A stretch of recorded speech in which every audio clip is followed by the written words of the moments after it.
মই বাগমাৰ ডেভেলপমেণ্ট ব্লকতে চাকৰি কৰোঁ। তাৰপিছত মই জৰাবাৰী কাম চাৰিটা চাই মই আহি আছিলোঁ ফিল্ডৰ পৰা। আহি থাকোঁতে মোৰ পিছত এখন বলেৰো আছিলে, বলেৰো আগত এখন বাইক গৈ আছিলে।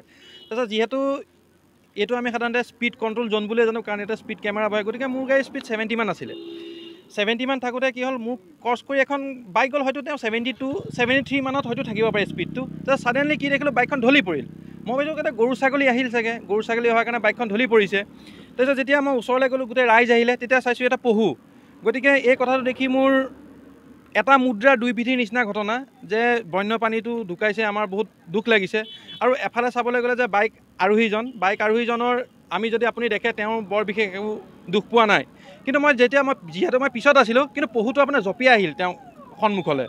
গতিকে তেওঁ কণ্ট্ৰল হেৰালে, যিহেতুকে তেওঁ বাইকখন ডিস্কভাৰ বাইকত ধৰক কিমান তেওঁৰ কণ্ট্ৰল নহ'ল, এয়া আজি যি দুখদ ঘটনা হ'ল, সেইটো আমাৰ আজি বৃহপুখুৰী অঞ্চলত ঘটিবলৈ পালে। মৃত্যু হ'ল, পহুটোৰ মৃত্যু হৈ গৈছে।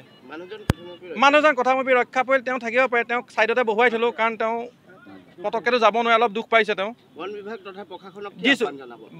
তথা প্ৰশাসনক মই এইটোৱে আহ্বান জনাওঁ যে যি বন্যপ্ৰাণী, যিহেতুকে আমাৰ ব্ৰহ্মপুত্ৰ চাপৰি ওচৰতে আছে, যিহেতুকে তেওঁলোক যাতে ৰাস্তা পাৰ হওঁতে যদি তেনেকুৱা এটা মানে বন্যপ্ৰাণী প্ৰণ যিটো এৰিয়া যদি থাকে, তাত অলপমান ভালকৈ নজৰ দিবলৈ মই তেওঁলোকক অনুৰোধ জনাম। যিটো কাজিৰঙাত হয় দেখা যায়, যাতে এনেকুৱা ঘটনাও নহওক।